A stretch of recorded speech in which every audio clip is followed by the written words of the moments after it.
बिस्मिल्लाहिर्रहमानिर्रहीम। अस्सलाम वालेकुम स्टूडेंट्स।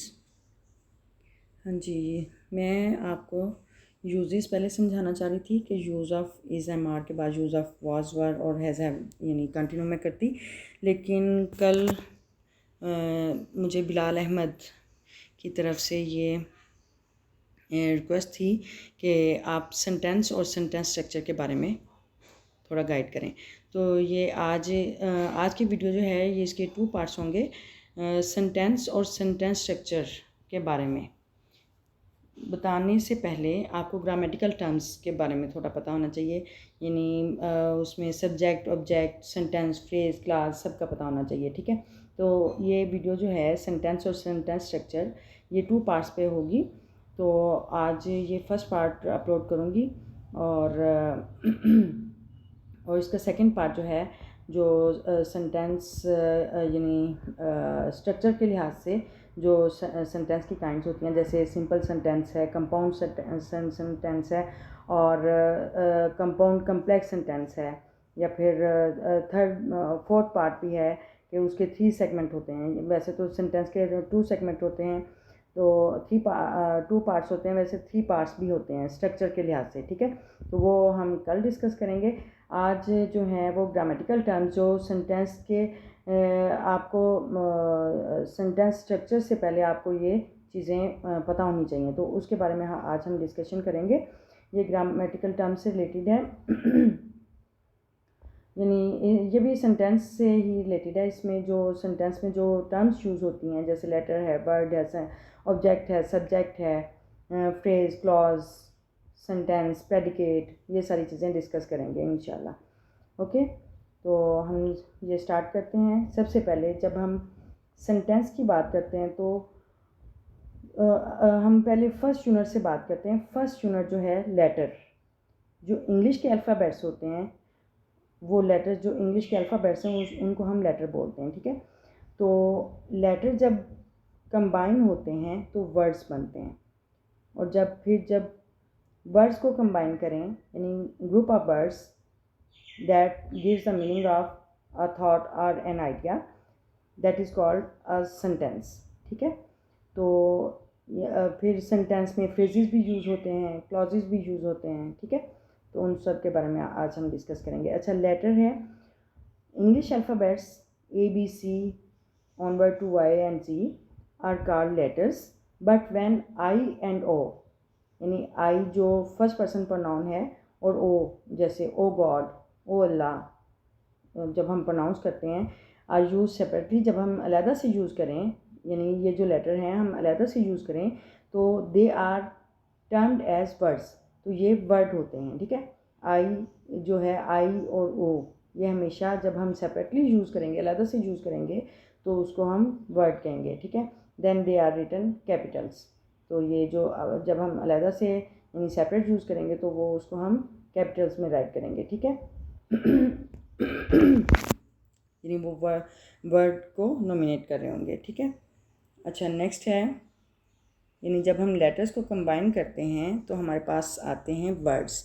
व्हेन 2 और more than 2 letters are combined, जब 2 या 2 से ज़्यादा अल्फाज इकट्ठे करें या इकट्ठे होते हैं, दे बिकम अ वर्ड, तो वो एक लफ्ज़ बन जाते हैं। ठीक है, यानी जब 2 या 2 से ज़्यादा लेटर्स का मजमूआ, हर्फ लेटर को हर्फ बोलते हैं और वर्ड को अल्फाज बोलेंगे। ठीक है, लफ्ज़ बोलेंगे।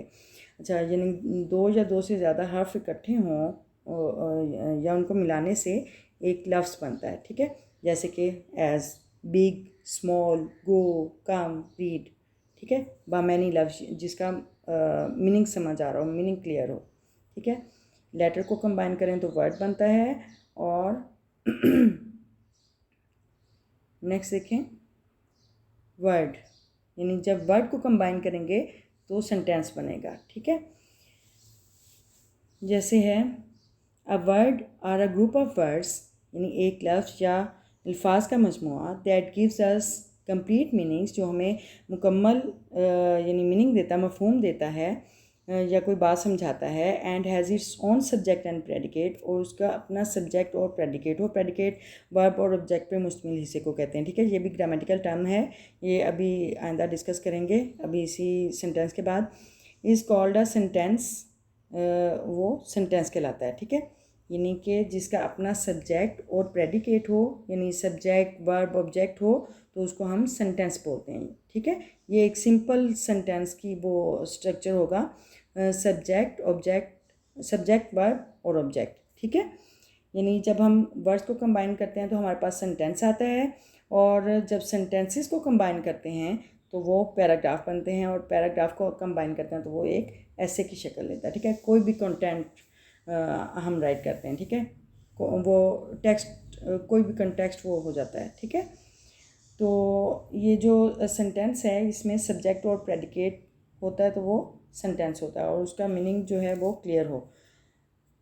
फॉर एग्जांपल गो, जाओ, यानी ये इसको हम सेंटेंस बोल सकते हैं। इसमें सिर्फ वर्ब है, लेकिन हम ये मीनिंग क्लियर दे रहा है कि जाओ, यानी जिस तरह वो इम्पेरेटिव सेंटेंस में होता है कि ऑर्डर कमांड दे रहे होते हैं कि जाओ, तो गो, ये इसको हम सेंटेंस ग्रामेटिकली तौर पे हम इसको सेंटेंस कह सकते हैं, ठीक है। वेट, सब्र करो, स्टॉप, रुक जाओ, ये इसको हम ग्रामेटिकली तौर पर इसको सेंटेंस कह सकते हैं। अल्लाह इज़ वन, अल्लाह एक है, ठीक है। इसमें सब्जेक्ट वर्ब ऑब्जेक्ट यानी तीनों चीज़ें हैं, यानी वर्ब ऑब्जेक्ट प्रेडिकेट भी है, तो ये सेंटेंस है। ही ड्रिंक्स वाटर, इसमें भी ऐसे ही, यानी कि सब्जेक्ट ही है और ड्रिंक्स वर्ब है और वाटर ऑब्जेक्ट है। ही ड्रिंक्स वाटर यानी सब्जेक्ट और प्रेडिकेट हैं, तो ये सेंटेंस है, ठीक है। अच्छा, नेक्स्ट है सब्जेक्ट। किसी भी सेंटेंस का जो सब्जेक्ट होता है वो क्या होता है? Anything that we talk about is called subject. यानी जिस चीज़ के बारे में, किसी भी चीज़ के बारे में जब हम बात कर रहे होते हैं तो वो सब्जेक्ट कहलाता है, ठीक है। तो for example, Fahad writes a letter, Fahad is a subject, यानी फ़हद के बारे में बात हो रही है। फ़हद क्या कर रहा है? फ़हद ख़त लिख रहा है। ख़त कौन लिख रहा है? फ़हद, ठीक है। तो जिसके बारे में बात हो रही हो, जिसके बारे में हम बात करते हैं, तो वो सब्जेक्ट होता है, ठीक है। यहाँ पे फ़हद जो है, फ़हद इज़ अ सब्जेक्ट, इसको हम सब्जेक्ट बोलते हैं। और ऑब्जेक्ट, सेंटेंस में ऑब्जेक्ट किसे कहते हैं? Object, anything on which action takes place is called an object, ठीक है। यानी ऑब्जेक्ट वो चीज़ होता है जिसको जिस पे अमल हो रहा होता है, ठीक है, जिस पे हम काम कर रहे होते हैं, उसको हम ऑब्जेक्ट बोलते हैं। For example, Fahad writes a letter, Fahad एक ख़त लिखता है। अब लिखता है ख़त, क्या लिखता है? ख़त लिखता है, ठीक है। तो क्या लिखा जा रहा है? ख़त लिखा जा रहा है। तो एक्शन किस पे हो रहा है? यानी ख़त लिखे जाने पे, तो वो लेटर जो है वो लेटर इज़ अ ऑब्जेक्ट, ठीक है। यानी इस सेंटेंस में फ़हद राइट्स अ लेटर, जो लेटर पार्ट है वो ऑब्जेक्ट है, ठीक है। जिस पे एक्शन टेक्स प्लेस, जिस पे काम हो रहा है, वो ऑब्जेक्ट है, ठीक है। ये जिसको आमतौर पे मफूल भी कहते हैं, उर्दू में मफूल बोलते हैं। सब्जेक्ट को फ़ाइल बोलते हैं, ऑब्जेक्ट को मफूल बोलते हैं, ठीक है। यानी फ़ाइल जो काम करने वाला, और ऑब्जेक्ट जो काम जिस पे काम हो रहा होता है, यानी मफूल जिस पे काम हो रहा हो उसको ऑब्जेक्ट बोलते हैं, ठीक है। नेक्स्ट है predicate. Predicate, without subject the whole part of a sentence is called predicate. यानी सब्जेक्ट के बगैर, यानी जो काम कर रहा होता है उसको निकाल के बाकी सारा जो सेंटेंस का हिस्सा होता है उसको हम प्रेडिकेट बोलते हैं। उसमें प्रेडिकेट में वर्ब भी आ जाता है और ऑब्जेक्ट भी आ जाता है, ठीक है। वर्ब प्लस ऑब्जेक्ट को हम प्रेडिकेट का नाम देते हैं, ठीक है। तो इसमें फॉर एग्जांपल, मिसाल के तौर पर, ही राइट्स अ लेटर, वो एक ख़त लिखता है। Writes a letter is predicate, यानी सब्जेक्ट को हम ओमिट कर देंगे तो राइट्स अ लेटर जो हमारे पास है वो प्रेडिकेट बचता है, ठीक है। यानी राइट वर्ब है, अ लेटर ऑब्जेक्ट है, यानी वर्ब प्लस ऑब्जेक्ट जो है वो उसे प्रेडिकेट कहते हैं, ठीक है। अच्छा, और नेक्स्ट है phrase. A group of words that does not give us complete meaning is called a phrase. यानी अल्फाज का मजमूआ जो कि मुकम्मल तौर पर मफ़हूम वाज़े ना करे उसको फ्रेज़ बोलते हैं, ठीक है। यानी उसमें ये सब्जेक्ट और वर्ब के बगैर होता है। It is without subject and verb, यानी ये सब्जेक्ट और वर्ब के बगैर होता है। और ये यानी इसके जो मीनिंग हैं वो क्लियर नहीं होते, इसका मफहूम वाज़े नहीं होता, तो उसको फ्रेज़ बोलते हैं। ठीक है, फॉर एग्ज़ाम्पल, मिसाल के तौर पर मैनी ईयर्स गो, बहुत साल पहले, यानी हमें कोई भी आइडिया, कोई भी थॉट हमें समझ नहीं आया कि क्या चीज़ पहले, बहुत साल पहले क्या चीज़। ठीक है, तो जिसका मीनिंग क्लियर ना हो तो उसको हम फ्रेज़ बोलते हैं।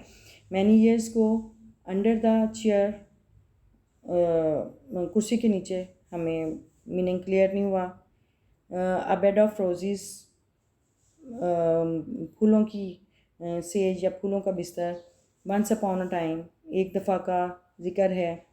तो हमें जब हमें पूरा थॉट या पूरा आइडिया या पूरा हमें कोई बात समझ नहीं आएगी तो हम उसको फ्रेज़ बोलेंगे। ठीक है, नेक्स्ट है क्लॉज। क्लॉज जो है a part of a large sentence, यानी एक बड़े सेंटेंस का, एक बड़े जुमले का एक हिस्सा, that has its own subject and predicate, जिसका अपना एक सब्जेक्ट और प्रेडिकेट होता है, इज़ कॉल्ड अ क्लॉज। ठीक है, यानी उसमें सब्जेक्ट और प्रेडिकेट हो, वो उसको क्लास बोलते हैं। और एक सेंटेंस में बहुत सारी क्लासेस हो सकती हैं। ठीक है, यानी क्लास जो है उसका अपना प्रेडिकेट और सब्जेक्ट होना, यानी अपना सब्जेक्ट और प्रेडिकेट होना चाहिए। ठीक है, तो उसको क्लास बोलते हैं। For example, they eat mangoes and we eat apples. अब देखें, दे ईट मैंगोज, इसमें ये सब्जेक्ट और प्रेडिकेट है, ये एक क्लॉज होगी। दे ईट मैंगोज, ठीक है, इसमें दे सब्जेक्ट है, ईट मैंगोज प्रेडिकेट है। ठीक है, ईट वर्ब है और मैंगोज ऑब्जेक्ट है। दे ईट मैंगोज, ये एक क्लॉज है। ठीक है, वन क्लॉज हो गई। एंड वी ईट एप्पल्स, ये दूसरी क्लास है। वी सब्जेक्ट है, ईट वर्ब, एप्पल्स ऑब्जेक्ट। ठीक है, यानी सब्जेक्ट और प्रेडिकेट इस क्लास में भी मौजूद हैं। तो जिसमें अपना सब्जेक्ट और प्रेडिकेट हो वो क्लॉज कहलाती है। और इस सेंटेंस में दो क्लॉजेस हैं। ठीक है, they eat mangoes and we eat apples, यानी ये दो क्लासेस हैं, they eat mangoes, we eat apples. ठीक है, ये दो क्लासेस हैं, यानी इनके अपने सब्जेक्ट और प्रेडिकेट हैं। जिसका अपना सब्जेक्ट और प्रेडिकेट हो वो उसको क्लास बोलते हैं। अच्छा, नेक्स्ट है they rested under the trees when evening came. वो उन्होंने दरख्तों के नीचे आराम किया जब शाम हुई। तो ये भी इसमें दे रेस्टेड अंडर द ट्रीज, ये दूसरा क्लॉज है। They rested under the trees, यानी इसमें सब्जेक्ट दे है, रेस्टेड अंडर द ट्रीज, यानी verb rested under the trees, trees object है। ठीक है, तो ये इसका सब्जेक्ट और प्रेडिकेट फुलफिल कर रहे हैं कंडीशन को, और ये क्लॉज है। ठीक है, अच्छा, व्हेन इवनिंग केम, ये एक फ्रेगमेंट है, यानी सेंटेंस का पार्ट है, लेकिन ये डिपेंड कर रहा है। They rested under the trees, यानी उस पर कर रहा है कि वो दरख्तों के नीचे आराम कर रहे थे, यानी उसके डिपेंड कर, वो इसका एक, इस सेंटेंस का एक पार्ट है। तो ये भी क्लास है, लेकिन ये डिपेंडेंट क्लास है। ठीक है, तो नेक्स्ट देखते हैं मेन और प्रिंसिपल क्लॉज। अच्छा, a clause that does not depend on it's subordinate clause in its meaning is called main और प्रिंसिपल क्लॉज। यानी क्लॉज जो कि अपनी सबऑर्डिनेट क्लॉज पे डिपेंड नहीं करती, यानी जो अपनी मातहत क्लॉज पे डिपेंड नहीं करती मीनिंग के लिहाज से, मफहूम के लिहाज से, तो उसे हम मेन या प्रिंसिपल क्लॉज बोलते हैं। ठीक है, for example, he is the boy who gave me the book, ये वो लड़का है जिसने मुझे book the. Who gave me the book is the main clause, यानी ही इज़ द बॉय, ये वो लड़का है, यानी ये वो अभी मफहूम क्लियर नहीं हुआ कि कौन सा लड़का है। ठीक है, ये वो लड़का है, कौन सा लड़का, कौन सा, जिसने मुझे बुक दी, जिसने मुझे किताब दी। ठीक है, तो ये जो जो आपको जिससे मेन आइडिया हो तो वो जो है वो मेन क्लॉज होगी। ठीक है, who gave me the book, तो ये मेन क्लॉज है। ही इज़ द बॉय, ये सबऑर्डिनेट क्लॉज है। ठीक है,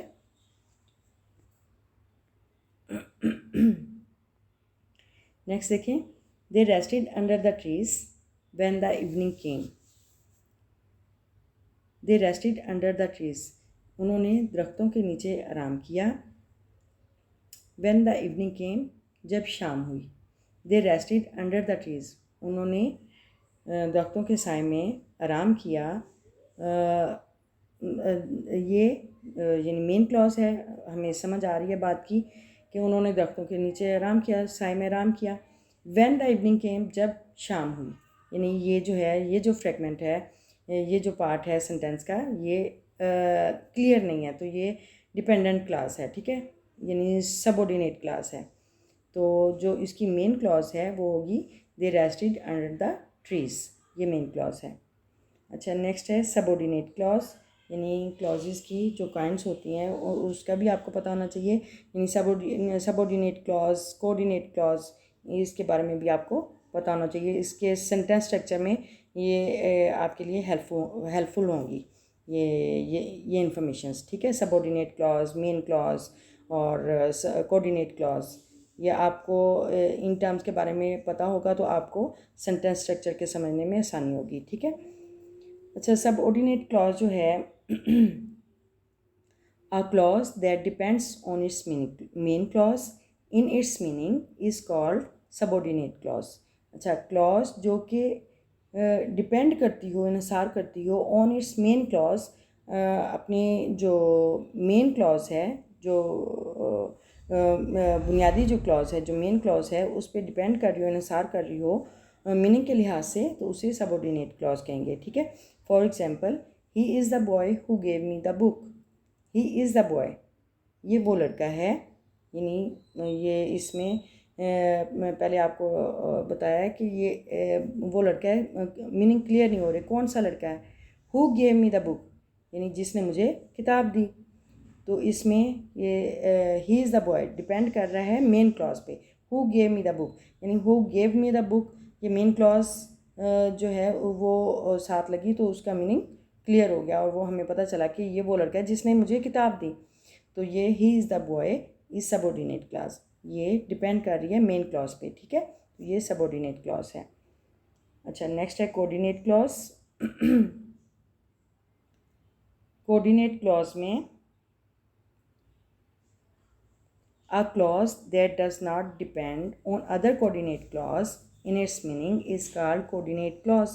यानी ये जो कोऑर्डिनेट क्लॉज है, हर कोऑर्डिनेट क्लॉज इंडिपेंडेंट होगी, ठीक है, यानी वो एक दूसरे पे यानी डिपेंड नहीं करेंगी, ठीक है। A clause that does not depend on other coordinate clause, यानी एक क्लॉज जो कि दूसरी कोऑर्डिनेट क्लॉज पे डिपेंड ना कर रही हो, यानी कि जो कोऑर्डिनेट कर रही है क्लॉज उस पर वो डिपेंड ना करे, वो यानी इंडिपेंडेंट हो, तो इन इट्स मीनिंग के लिहाज से तो उसे हम कोऑर्डिनेट क्लॉज का नेम देंगे, कहेंगे। For example, they eat mangoes, वो आम खाते हैं, एंड वी ईट एप्पल्स, और हम सेब खाते हैं। दे ईट मैंगोज, यानी ये एक क्लॉज है, एंड वी ईट एप्पल्स, और ये दूसरी क्लॉज है, ठीक है। और ये आपस में कोऑर्डिनेट कर रहे हैं, ठीक है। एंड के साथ हमने एंड के साथ ज्वाइन किया तो ये एक दूसरे से कोऑर्डिनेशन हो रही है। दे ईट मैंगोज, वो आम खाते हैं और हम सेब खाते हैं, यानी एक दूसरे कोऑर्डिनेशन हो रही है, लेकिन दोनों जो हैं इंडिपेंडेंटली काम कर रहे हैं, यानी कि दोनों अपना अपना काम कर रहे हैं। वो आम खा रहे हैं और हम सेब खा रहे हैं, ठीक है, एक दूसरे पे डिपेंड नहीं कर रहे हैं, ठीक है। तो जो क्लॉजेज जो हैं एक दूसरे पे डिपेंड ना करें मीनिंग के लिहाज से, तो उसे हम कोऑर्डिनेट क्लॉज बोलते हैं, ठीक है। तो यहाँ पे they eat mangoes, we eat apples, both are coordinate clauses, ठीक है। तो I hope you have understand that grammatical terms which are related to sentence structure, and these terminology should be learned by you so that you can understand the structure of sentence. Okay, tomorrow I will inshallah upload the next video, part 2, sentence structure, which is where we discuss about the simple sentence, compound sentence, and compound complex sentence and 3 part sentence, ठीक है। तो ये हम discuss करेंगे इंशाल्लाह कल की video में। और उसमें ये कंस्ट्रक्शन ये स्ट्रक्चर के लिहाज से ये सेंटेंसेस की काइंड्स होती हैं, तो ये हम इंशाल्लाह कल डिस्कस करेंगे। ये चीज़ें आपको बताना ज़रूरी थी और आपके ये नॉलेज में होनी चाहिए। आपको यानी इन चीज़ों से इन्फॉर्म करना ज़रूरी था। तो ये आप मुझे उम्मीद है कि आपको अच्छे से समझ आ गई होगी इस टर्मिनोलॉजी की, ग्रामेटिकल टर्म्स के बारे में। और इंशाल्लाह कल हम डिस्कस करेंगे नेक्स्ट। तो अगर आपको ये कुछ आपने मुफीद सीखा है इस वीडियो से तो प्लीज़ लाइक कर दें मेरी वीडियो को। और if you are the new one on this channel, please subscribe my channel and press the bell icon button also, so that you can find your new notification of new lesson. Okay, Allah Hafiz, till the next video.